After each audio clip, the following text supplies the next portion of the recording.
Isang mapagpalang gabi po sa ating lahat. I hope you're doing good, mga kapatid, mga kalabstrack. I'm now broadcasting this through my two pages, no? Before kay Kuya Ronald page lang. Pero this time, I'm simultaneously broadcasting this live also through our Facebook page, no? Labstrack Movement. So, I consider this as my, well, social media ministry para sa inyo na naging bahagi ng Labstrack Movement at patuloy na aabutin ng aming organisasyon. At I hope kayo po ay aming matulungan kasi ito naman talaga intensyon nito. No? So pwede ba naming malaman? You can comment kung saan kayo nakikinig.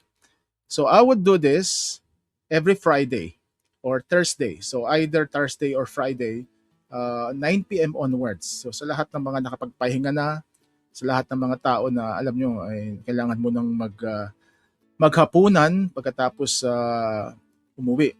So this is your opportunity for us to converse, no, to interact. So what would be the basic purpose ng ating live? Basically, as Payong Kuya Live as I have been doing this for the past how many years na, siguro almost 6 years na. Basically, yung mga nagtatanong sa akin through my inbox, hindi ko naman agad masasagot lahat yon. So this is my way of responding to those queries. Yung iba komplikado, yung iba simpleng tanong, pero pipilitin natin, no, makatulong and also for the benefit ng mga nakikinig at nanonood. So sa lahat ng mga nanonood, I hope you can like, comment, or share. Sa lahat ng mga maaabot ng broadcast na ito, I hope makatulong sa inyo. Okay?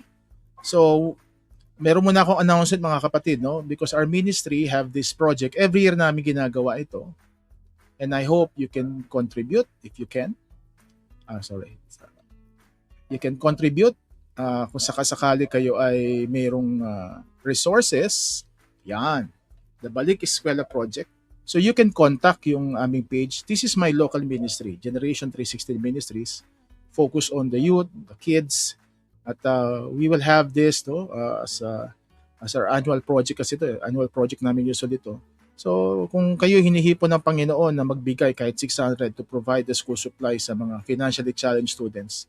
So kindly PM this page, the Ronald Mulmisa, no? Or you can provide us anything that you could extend kung kasakaling kayo magiging bahagi ng project na ito. Okay?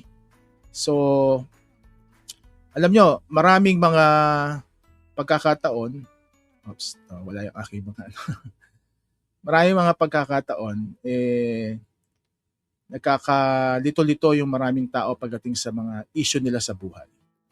At tulungan natin, subukan nating tulungan yung iba kung sila ay nagkakaroon ng mga questions. And I would respond to some of the questions here tonight and I hope makatulong. No?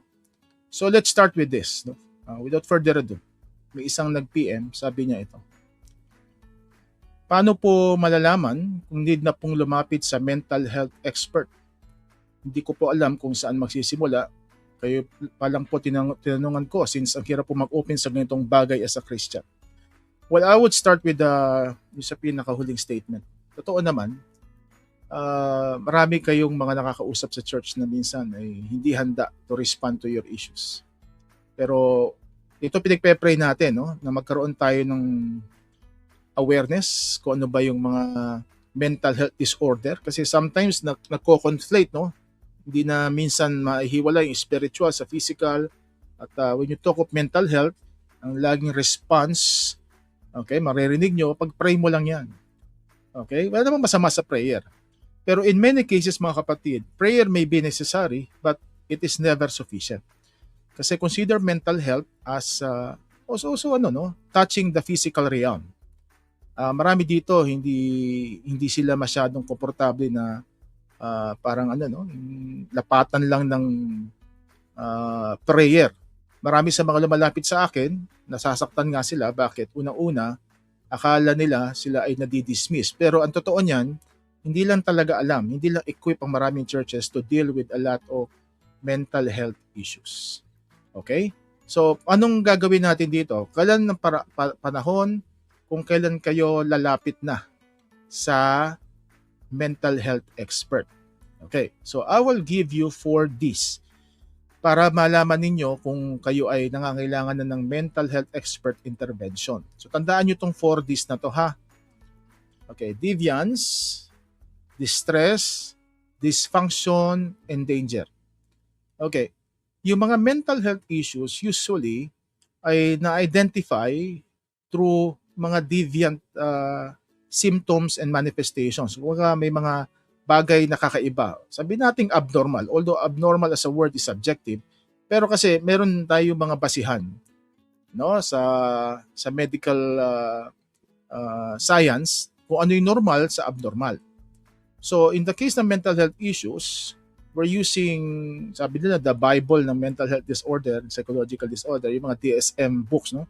Ngayon, DSM-5-TR. So, lumalabas na kapag kayo ay merong mga signs o symptoms o mga syndrome, set of symptoms, malalaman nyo kung kayo normal pa o hindi. So, for instance, hindi masamang mag-alala. So, deviance pa lang tayo ha.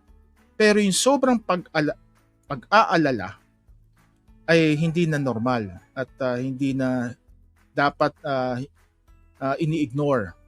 So for instance, yung what we call generalized anxiety disorder, GAD, no? Ito yung mga tao na nag-aalala pero hindi nila alam bakit sila nag-aalala. So normal ba 'yon? Hindi siya normal in a sense kasi usually ang nag-aalala, alam niyo yung source ng inyong anxiety. So that's one. May deviant behavior na kayo nakikita na hindi normal sa isang tao. Another is distress. So take a look at this word, distress. Pag sabing distress, yung sa Tagalog, may mga word tayong kinakapit nakakabagabag. Hindi ka mapakali. Aligaga ka. Kumbaga, it brings discomfort in many ways. So, for instance, pag yung mga taong may depression, dumadaan sa depressive episode, di ba? Feeling nila, mamamatay na sila. Feeling nila, wala silang silbi sa buhay. So, yung mga distress na yon, signs na yon, na kailangan mo nang magpatingin sa isang mental health expert. Okay? Which, ito pa, number 3, ang usually dahilan kung bakit yung mga may mental health disorder and issue ay talagang lumalapit na sa mga tao o mga eksperto. Ano yon? Dysfunction. Okay, ano ba itong dysfunction na tinatawag natin? Yung hindi ka na nakakapagtrabaho, nakakakilos, na dapat ay ginagawa mo. Maraming mga tao dumadaan sa major depressive episode. They lack concentration, they don't feel like working. No, yung tipong natutulog na lang sila. Tapos supposed to be papasok ka sa eskwela, supposed to be magpapakanta ka sa church, supposed to be ikaw ay masaya dahil birthday mo, pero hindi mo magawa, so mayroong sort of dysfunction. So yung mga normal mong ginagawa, hindi mo na siya magawa. Mainly because may sakit ka mentally totoo niyan, minsan yung mentally nakakapit lang sa utak, no, pero your body tells you that you have to take a good rest. Okay? Tsaka merong dapat ayusin. So dysfunction hindi ka makakilos ng maayos, hindi mo na-perform ng maayos yung dapat mong gawin. And then number 4, yun na, danger. Kailangan mo na magpatingin sa mental health expert if meron ng danger sa iyo o kaya sa iba. Okay, meron ngayon na kumakalat na video, I don't know if you watch that, no?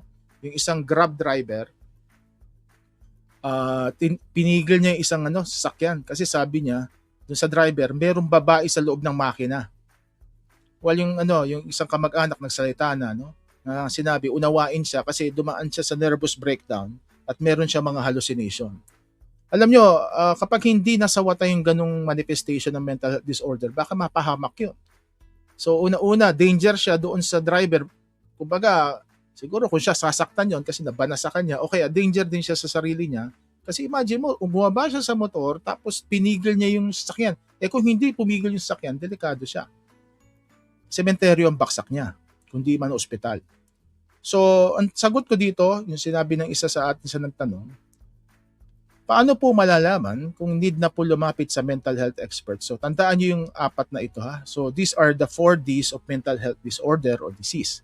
So I suggest na kung meron kayong nito, may deviant behavior, you're suffering distress, you're now being dysfunctional, and now merong danger na sa sarili nyo. Isa pa, minsan, di ba, yung meron ka ng suicidal ideation, yung parang gusto mo magpakamatay. So, lapit na ka na. O kaya, kung di mo kaya, magsabi ka sa isang kaibigan, sa isang responsible adult na pwede kang matulungan. At kayo nasa church, huwag kayo mahihiya sa inyong mga pastor. Kung wala mang idea ang mga pastor ninyo sa pinagdaraanan ninyo, at the very least, may mapagsabihan kayo. Okay? So, sa lahat ng mga nakikinig, well, as I discuss this, I still have 2 more questions to answer. You can chat, comment, kung ano man yung mga gusto nyong sagutin ko ngayon. Alam ko yung iba, nagpapahinga pa, pero I usually allot at least 1 hour for this live. So this is my way of responding to the questions, mga pending. Yung iba nga dito, siguro mga buwan ko na, di ko pa nasasagot. So sasagutin ko siya ngayon. Okay? So, that's one. So, isa pa sa mental health disorder, I hope you understand na kung kayo man ay in-assess, di ba? Minsan, nagpapa-psychometrician kayo, meron kayo mga assessments, o kaya dumaan kayo sa psychiatric exam, it doesn't mean naman that would define your life. No? Kasi ang diagnosis ay hindi nyo identity yan. You can still live a normal life kahit kayo may mga pinagdadaan ng mental health disorder. Okay? Okay, hindi ko nabanggit kasi itong tao na ito, meron siyang OCD. Okay, ano ba yung OCD? Obsessive Compulsive Disorder. Kumbaga, meron siyang mga compulsions, yung hindi niya mapigilan, tsaka mga intrusion sa utak, yung kailangan kong maghugas ng kamay kasi sometimes he or she feels na madumi lagi yung kanyang hinahawakan. So, yun yung mga compulsions. At meron din siyang mga pag-aalala sa mga bagay na baka masaktan siya. So, pag OCD kasi ang pinag-usapan, maraming pinanggagalingan yan. Okay, iba pa yung Obsessive Compulsive Personality Disorder kasi dalawa yan. Obsessive Compulsive Disorder and then Obsessive Compulsive Personality Disorder. Ayun naman yung mga rigid perfectionist, no? Yung talagang lahat kailangan maayos, lahat kailangan de numero kilos mo para at least yung rigidity, nakikita nyo, pagsunod sa rules, something like that. So, ibang usapan yon. So, itong tao na to may OCD. So, I would suggest, kapatid, kung nakikinig ka, seek professional help. Kasi usually, hindi kinakaya yan ng prayer lang. Yung pinakasikat na, na approach, yung CBT, Cognitive Behavioral Therapy, and also perhaps meron din trauma-informed counseling na gagawin sa'yo kasi I once had a client na may OCD. Okay? At yung OCD na yon nanggaling bunga ng kanyang family issues, family trauma. Yung issue ng abandonment and also may nakatrigger sa kanya. So minsan may napanood siyang isang TV drama na nakatrigger pero matagal na siyang may pinagdadaanan. So I suggest you seek professional counseling, kapatid. At nakaka-recover naman ng mga tao dito kasi you can unlearn yung mga habits na yan. Okay? Yung mga compulsions. Now, overcome yan through time. Okay? So, there is hope sa lahat ng dumadaan sa may mental health issue. Okay? So, kumusta kayo, kapatid? Pwede ba kayong magsabi kung sa kayo nanonood? Ang dami natin nanonood ngayon, 4,000. Okay. So, second question. Ito na. Second question. Ito madalas na issue sa church. What is your stand according to the Bible about leaving the church because of the reason for being offended? Okay, wait. Yung wording siya, hindi ko na binago yan. So, tama bang umalis sa church kapag na-offend ka? Siguro alam nyo naman siguro yung sagot dyan. Hindi tayo basta-basta umaalis sa church kasi na-offend lang tayo. As Christians, sabi ni Paul, we should bear each other. So pag sabing bear each other, sorry for the term, pero ito talaga yung naisip ko pinakamalapit ngayon, titiisin yung isa't isa. Kasi lahat tayo, may mga kahinaan, may mga pagkukulang, mga work in progress and in process yung marami sa atin. At kung ang dahilan mo ng pag-alis sa church ay na-offend ka lang, lahat ng lilipatan mong church, aalisan mo. Bakit? Kasi marami pa ring makaka-offend sa'yo. Sabi nga na lumang kasabihan, walang perfect church. At kung meron man, okay, pag pumunta ka sa church na yun, hindi na siya magiging perfect.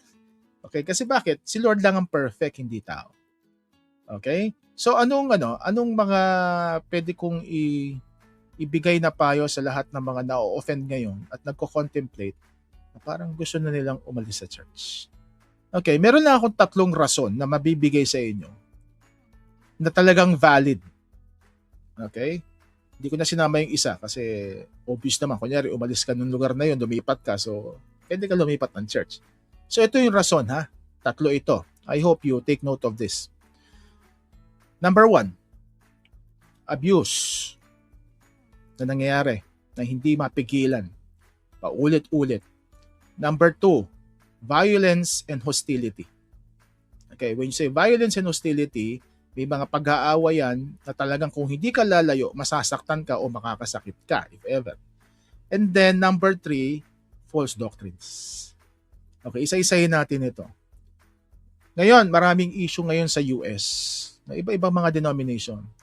Na-expose sila at ang totoo niyan, nagkakaroon sila ng ng mga investigasyon ngayon na maraming mga abuses sa church sa Amerika. Hindi lang sa Amerika, sa lahat ng panig ng buong mundo. Na hindi nare-resolve. Bakit?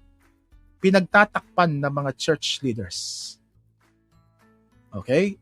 So anong problema natin dito? Mas mahalaga sa kanilang image over accountability.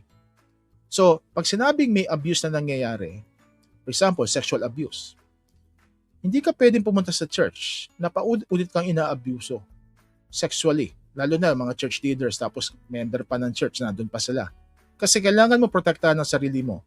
Safety first. Lalo na kung mas subtle, no? Hindi sexual, hindi physical, spiritual abuse. Marami mga tao hindi nakaka-discern kung sila ay inaabuso na spiritually.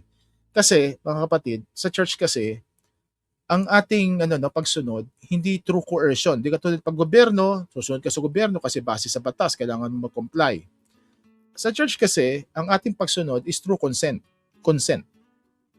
Yung tipong magbibigay ka ng iyong resources, ng pera, kasi nga, you have consent. No? You have given your consent to church leaders to offer your services and also your money kung nagtatites ka. So, anong gusto kong sabihin dito?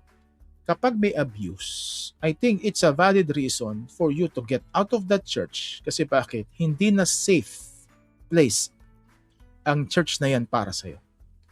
Pero again, yung aalis yung nakakaranas ng abuse. At the same time, yung mga nakakaalam, kailangan you speak to the power na kailangan ayusin nila yung church. Kasi pag hindi na ayos yan, ulit-ulit lang siya. Okay? So, that's number 1, abuse. At ang masama pa nito, kapag meron ng mga pag-aaway-away, yun na, violence and hostility. Yung tipong, hindi naman siguro sa lahat ng pagkakataon nangyari ito. Pero kapag nagkita kayo, yung pagpapang-abot kayo, yung talagang magsusuntukan kayo. So, iwas-iwasan na yun. Nangyayari yun sa mga church, sa mga masyadong idealistic at impressionistic na mga kabataan, na parang kala nila ang mga churches ay lang, no? Parang peaceful grounds lang. May mga churches talaga nagiging battlegrounds. So, physical hindi lang spiritual. So, kapag may ganon, I think it's valid na kailangan mo nang ayusin yung sarili mo para magkaroon kayo ng kapayapaan. And of course, pinakahuli, we have historical tenets of faith as evangelicals. That's something na we hold true in our hearts. Mga doctrines na alam natin na dapat sinusundan. Pag may mga false doctrines, may mga maling mga practices at pinagpapatuloy siya, which is anti-Bible, anti-God at hindi na beneficial sa kongregasyon, palagay ko, importante, you reconsider your attendance to the church. Hindi ko na isa-isahin yan, no? Pero ang pinakapunto, bakit? Kasi what you attend, no, ay yung yung kapayapaan ng Panginoon na mabubuhos sa buhay mo, hindi yung mga false doctrines. Okay? So how do you know false doctrines? Of course, you study the Bible. So ilan lang yan, no? 3 nakita ko valid reasons. Pero may panahon naman yung parang na-offend ako. Ito yung tinatawag kong take time to pray. Okay? Ito naman yung mga bagay na dahan-dahan kayo, ha? Una, mga simple misunderstandings, preference issues, at yung mga discomfort. Okay, I'll give you some example. Sa church leadership, usually, iba-iba ng personalidad yan. Iba-iba ng, pagtanaw sa mga issue. Usually, yung mga leader, minsan nagsimula sila, bata pa lang, nasa church na. Then, nung sila lumaki, nagkapamilya sa church pa rin. Pero, nung mga panahon na mga bata sila, hindi pa nila issue yung mga maraming bagay kasi una-una, sunod na sila sa pastor. Pero nung dumating sa punto, naging adult, nagkaroon ng isip, nagkaroon ng mga professional background and experiences, ngayon meron na silang mga pinaguhugutan na mga kaalaman na maaring hindi nagko-conform perhaps, no? Doon sa style ng pastor, church leadership. So minsan, hindi mo maiiwasan, di ba? Na sila ay magkasagutan o kaya mag-share ng kanilang mga thoughts and opinions. Bahagi yan ng demokrasya sa church. Kasi hindi tayo pwede maglagay ng isang, parang sabi na natin na yung mga parang pastor God na tanging siya lang ang nasusunod. Kasi as a church, we have to respect each other's wisdom. Kasi lahat naman tayo tagapagmana ng biyaya ng Diyos. At the Holy Spirit would always give us the wisdom. Bawat isa sa atin, as a community, nangungusap si Lord. Kaya minsan may mga misunderstanding. So lakaran niyo 'yon. I-endure ninyo. I mean, parang yan eh. Parang Senado lang yan. Shout out at iba ka senador. Sana maayos na kayo. Di ba sa Senado, kahit mag-away kayo, debate, dapat after ng mga debate, magkakabati pa rin kayo. Kasi marami kayong batas na pagdedebatihan eh. Hindi po pwedeng sa isang issue, magkaaway kayo, di lahat na nang i-propose ng isa, kakalabanin ng isa. Personalan na yun. Hindi na kayo being professional. Okay, ganun lang sa church. Marami tayong hindi pagkakasunduan. And also, minsan yung mga preference issues. Alam nyo, minsan may isa akong kaso. Alam nyo, nag-away sila dahil lang sa kulay ng kurtina. Okay, take note nyo ha, kulay lang ng kurtina, nag-away. Sabihin natin trivial, pero alam nyo, may undercurrent na yon. Pag sabi undercurrent, meron na mga issue yon. Yung kurtina lang ang naging dahilan, siguro, para sila mag-split. So, minsan, issue of preference, pero ganito rin gusto ko sabihin, pag ang pastor, parang tatay sa bahay yan eh. Diba? Authority natin ng tatay. Kung hindi nyo ikamamatay, okay? Kung hindi nyo may kakasama, kung hindi naman labag sa kalooban ng Diyos, at napagbotohan naman siya, okay? Sumunod tayo dun sa decision making, yung quorum ng decision making. Kasi for instance, 10 kayo. Ang quorum ng 10, 6, di ba? So, kung voting, so panalo ang 6 over 4. Nangyari, ito, merong nanalo 7 ang bumoto sa isang preference. So 3 talo. So yung talo should always follow the rule of the majority. Sabing yung rule of majority, yung kagustuhan ng mas nakakarami. Bagaman sa sistema, di ba, parang unfair yun sa 3. Pero kung ayun na napagkasunduan, so sundin natin yon. Kumbaga, ang problema ito, minsan may mga napagkakasunduan na biglang nakakalimutan kapag hindi natin gusto yung mga resulta. So, anong sinasabi ko? Igalang natin yung sistema kasi ang sistema ang nagme-maintain ng sanity ng organisasyon, stability, at para maayos yung decision making. Of course, subject yan to maraming reconsideration, pero ang punto ng pagkakaroon ng rules is to provide order. So, yan yung mga preference issues. And also discomfort. Minsan, di nyo lang gusto yung kumakanta. Minsan, di lang gusto yung lyrics ng kanta, tapos yung line-up. So, pag-pray ninyo. Kasi minsan, okay, example, sa praise and worship, 2 lang naman yan eh. Dapat yung worship team, alam nyo yung kongregasyon ninyo. Huwag kayong kakanta ng sobrang taas na mga key, hindi nakakasunod yung mga tao. Pero wag rin naman umasa yung mga tao minsan na parang lahat na lang ulit-ulit ang kanta. Siyempre, pero din mga ibang pinapakanta na Kailangan maging open tayo doon. Lalo na sa mga mixed congregation. I know a lot of churches sa umaga, dahil maraming matatanda ang dumadalo, hymnal songs, tapos mga slow songs lang. Okay? Pero pag mga second service, third service, middle age, tapos mga bata, kaya na nilang mag-full band. So ano sinasabi ko?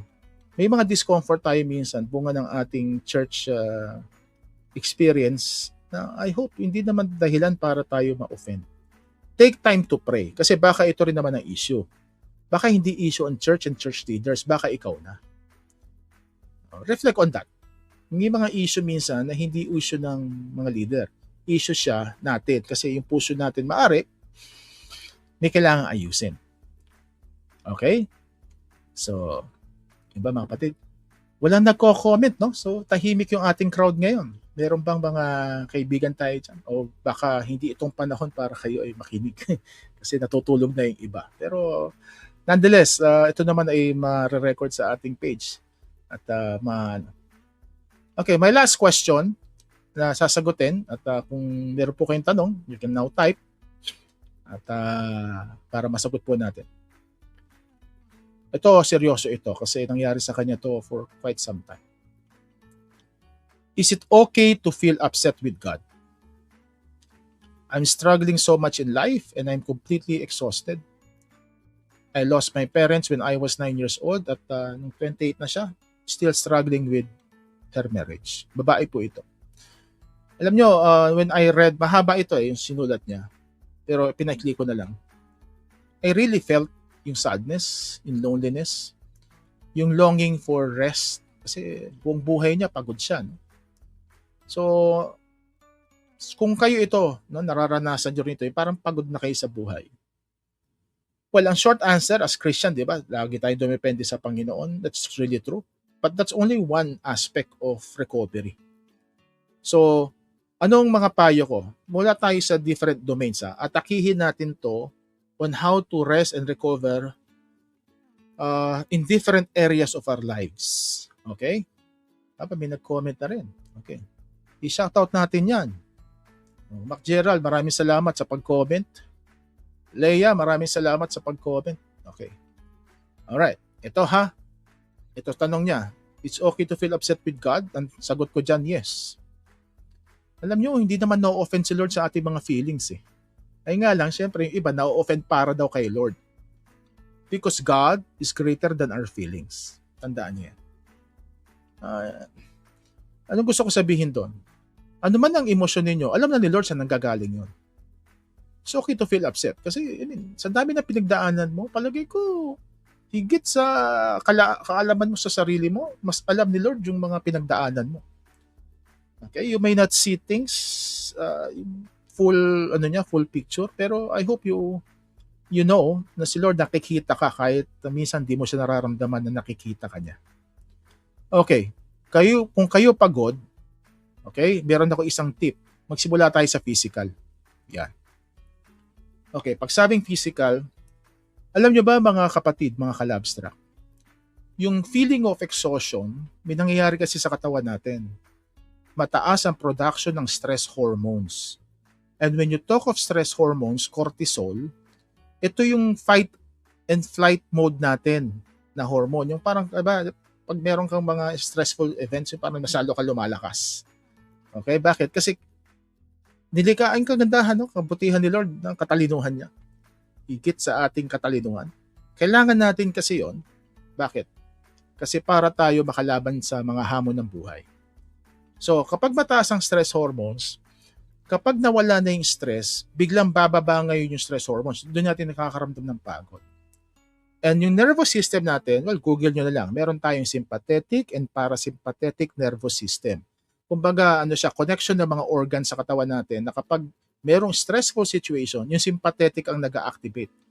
Ano yan parang switch. Pag active ang sympathetic, hindi mag-activate ang parasympathetic. So pag sympathetic ay yung fight or flight, yung talagang go, ra. Pero pag nawala na yung stressful situation, nag-activate ngayon yung pampakalma, the parasympathetic nervous system. At ito palagay ko isang dahilan bakit you feel so stressed at pagod na pagod. At itong problema rin sa mga merong major depressive disorder kasi mataas ang cortisol nila, matulog man sila, pagising nila, pagod pa rin sila. That's why it's important, okay, kung kailangan mo ng medication, you have to go to a doctor to diagnose your overall health. 'Di ba? Yung mga blood tests yan, may mga MRI, mga ECG, baka kasi physical ang issue yung lagi kang pagod. Pero kung normal ka, the trinity of good health. Rest, okay? Ano ba sabi ko to? Exercise. I'm very sorry. Okay, baguhin ko. Exercise, nutrition, and sleep. Yung rest pala, ano na yun? Sleep na yun. Ayan. Yan lang ha. Tandaan nyo to. Yung troika ng physical wellness. Kailangan you always move. Alam nyo, isang dahilan bakit nade-depress ang marami kasi hindi na-activate yung ating mga feel-good hormones. At isang paraan para ma-activate yan, you exercise. So, Google nyo na lang yung mga word na serotonin, oxytocin, bonding hormone. Na-activate yan, we always move, have relationships na maayos, and also nutrition. May mga pagkain na talaga magbibigay sa iyo ng malakas na stamina. Okay? So, Google nyo na rin yan. Hindi ko na isa-isahin. And then sleep. Alam niyo naman siguro, no? Marami ako nakikitang mga video reels ngayon. Yung, ano epekto sa akin ng 3 oras na tulog? May nakita ko kanina ano ba to? Yung dinampot niya yung isang branch, tapos parang natusok siya. Tapos yung sumunod na eksena, ano pala? Kala niya branch lang, pero ahas pala. So mga kapatid, kapag wala kayong maayos na tulog, mababa ang function ng utak ninyo. Kasi bakit? Sleep is the main cleansing agent ng utak. Pag wala kang tulog, yung lahat ng mga kapaguran ng utak mo, lahat ng memories hindi na aayos, hindi nalilinis. Kasi may mga lilinisin din sa utak, no? In a way. Alright? So, kaya minsan, di ba, yung mga nag-aaral na sobrang puyat, tapos na mental blackout pagdating on the day of the exam kasi kulang sa tulog. Okay, may part ng brain natin, dalawa yan, hippocampus, parang library of our brain yan. Kapag hindi maayos ang tulog nyo, hindi maayos ang function niya. So, physical. Kung kapagod ka kapatid, the very basic is start with the physical. Okay? Start with the physical. Ayusin yung nutrition. Bakit? Kasi may mga pagkain, sabi ng pag-aaral, yung sobrang pagkain ng sweets, nakaka-depress yan sa maraming pagkakataon. Kasi bakit? Pag nag-spike ang sugar mo, tapos biglang bababa, you feel down, sometimes people feel sad. So, ang mga famous na dapat kainin para maayos ang iyong katawan, of course, 5 rows, yung mga vegetables, babalik tayo dun no? Mga meat na maayos ang ang content kasi hindi lahat ng meat, 'di ba? Minsan susobrahan naman sa taba. Okay, dahan-dahanin niyo rin 'yan, okay? So, physical, emotional naman. At bago ako mag-start uli, bago discuss ito, pwede bang diyan, mag-comment lang kayo kung comment lang ng 1, ganun, para ako nasa Zoom, no? Okay pa ba kayo?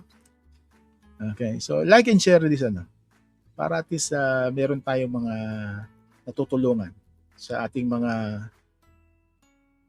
mga live, okay?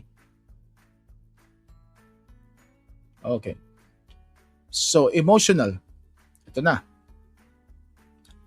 Minsan, yung mga problema natin sa buhay, walang tigil. So, you decide to have an emotional timeout. Okay. Pag sabing emotional timeout, simple lang yan. Kapag timeout ang usapin ito na hindi ka mag-iisip, hindi ka mag-aalala tungkol sa mga bagay na nagbibigay ng stress sa'yo. So, it could be 1 day, 2 days, it's up to you. Kasi ganito lang yung mga kapatid. May mga bagay na kahit isipin mo, hindi naman mareresolve. Okay? So, ano gagawin pag emotional timeout? You may have time to pray. And also, set boundaries. Kasi may mga problema minsan, na hindi natin ma-resolve kasi yun ang una, masyado rin tayong naaapektuhan ng emosyon ng iba. At masyado rin nating ini-spread too much yung ating mga sarili. Kaya wala tayong time to rest. Okay? Kunyari, problema ng iba, huwag mo nang problemahin. Kung ikaw nga may sariling problema, poproblemahin mo pa yung problema ng iba, ay you're putting another burden on your emotions. At ito yung binabantayan dapat, okay, ng mga taong may mental health issues na. Marami kayo naririnig, may mga pastor na nagpapakamatay. Sa Amerika, di ba, may pastor na nagpakamatay doon na nag-minister sa mga depressed, suicidal, pero mismo siya suicidal. So, isang balita, 2 years, 3 years ago, nagpakamatay yung pastor na yun sa Amerika. Isang paliwanag doon, honestly, maring hindi ito yung dahilan, pero common common scenario ito eh. Hindi niya kinaya yung bigat ng ministry niya, and then, ginawa niyang platform yung mental health issue niya, pero hindi siya handa to carry all the burden. Kasi pag nagka-counsel kayo, nakikinig kayo sa mga mental health issue rin, parang dumadagan sa inyo yun eh. So, parang wala kayong capacity to receive all of those. Kaya, bantayan nyo ha, put boundaries. Pag may problema na kayo, may burden na kayo, dahan-dahan kayo. Okay? So, get rid of toxic environment, toxic people, toxic situations. Okay? And then number 3, ito. Isang makakatulong sa inyo is to assess. Ano ba yung mga bagay na di ko kayang baguhin? At ano yung mga bagay na kayang baguhin ni Lord at bibigay ko sa Kanya?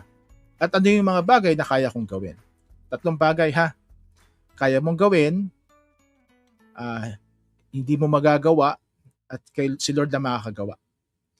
Yung mga hindi mo magagawa at si Lord na makakagawa, tanggapin mo sa kanila yon. For example, yung mga pinagpaparinig yung mga tao, ang magagawa nyo, mag-pray lang. Pero yung baguhin ang ugali nila, ay huwag nyo asahan. Kaya kahit nakikita nyo nakakabanas na ugali nila, huwag nyo nang intindihin yun kasi hindi nyo kontrolado yun eh. Ang makokontrol ninyo ay yung reaction ninyo, response ninyo dun sa mga nangyayari sa buhay ninyo. So we call it, sometimes, the acceptance of reality is a must. Again pag sabi acceptance of reality, we're not dismissing that things can change. It's just that na yung mga bagay na si Lord lang ang makakagawa, ibigay nyo na kay Lord. Maraming mga misis na problema sa mga mister nila. Lord, ang tigas ng mukha ng mister ko, o kaya kahit ang tigas ng mukha ng misis ko, kung mga mister ang nagsasabi. Tapos isip sila ng isip, paano babaguhin yung kanilang partner? No, ibigay nyo na kay Lord. Okay?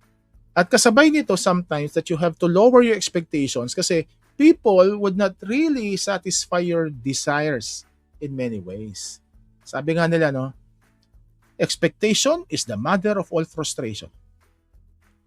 Nagagets nyo ba yung ano na yun? Minsan, sa sobrang expectation natin, nagkakaroon tayo ng problema. Nafo-frustrate tayo kasi hindi na-meet yung expectation natin, which is tayo rin naman na may dahilan. Okay? So, ilan lang yan sa mga tips ko, no? Sa mga kaibigan ng kapatid na nanonood, para mawala yung struggle for restlessness. Be emotionally intelligent. Alagaan nyo yung emotional aspect ng buhay niyo. At ito pa, yung pinakahuli, I would say, okay, may mga magtatanong ba kasi after this, exit na ako. Nasa inyo naman yan kasi I'm doing this live para at least kung may mga tanong kayo, diretso ko sasagutin. Spiritual. Of course, you have to have a safe community. Di ba meron kang mga bad experience sa isang relasyon? Ang kasagutan dyan para mag-heal ka is for you to have corrective emotional experience, CEE. Ulitin ko yan, corrective emotional experiences sa isang community o relasyon na maayos. Ang sagot sa bad relationships ay good and safe relationships. Kaya rin sabi ni Lord, di ba, bad company corrupts good character. So lahat ng mali sa buhay natin, kapag naranasan natin yung tama, we can have rest, we can have peace. At mahalaga na you're part of a safe community, and also, sa community na yon, natututunan natin yung mga, sa church, no, mga spiritual disciplines. On our own, honestly, although may mga private spiritual disciplines, no, pero kasi, iba-iba ang spiritual disciplines, hindi lang private. Meron kasing direction ng spiritual disciplines. Number 1, inward. Number 2, upward, yung kay Lord. And then number 3, yung papunta doon sa ating kapwa. So yung sinasabi kong spiritual discipline na papunta sa ating kapwa, isa doon yung confession. And also celebration, kailangan magsaya kayo, di ba? Praise and worship, may kainan. Bahagi yun ng spiritual discipline. Kaya yung mga tao na laging isolated, sila yung madalas nade-depress.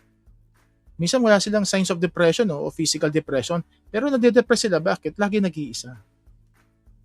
At pinakamahalaga ito, huwag niyong kalilimutan. The dependence on the Holy Spirit. Consider the Holy Spirit as your intimate friend. So buko ito, pag ako walang makausap, walang makasama sa buhay na para i-process ako, okay? I just talk to the Holy Spirit. At yung Holy Spirit yung nagbibigay sa akin ng inspirasyon na kumilos ayon sa pangangailangan ko during that time. At kapag nagbabasa ako ng Bible, siya rin nag-i-illuminate kung paano ko inuunawa yung Word of God. Kasi the Holy Spirit is not only our comforter, but also our teacher.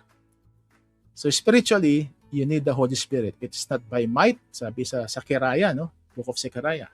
It's not by power of the men, but by the Spirit of the Lord, mapagtatagumpayan natin yung mga issue ng buhay. Okay? So tandaan ito ha, physical, okay, emotional, and can also be social din, and then spiritual. Huwag niyong kalilimutan yan. So, it's okay to feel upset, pero huwag kayong mabababad dyan. Pwede kayong makalaya mula sa kapaguran na yan. Okay?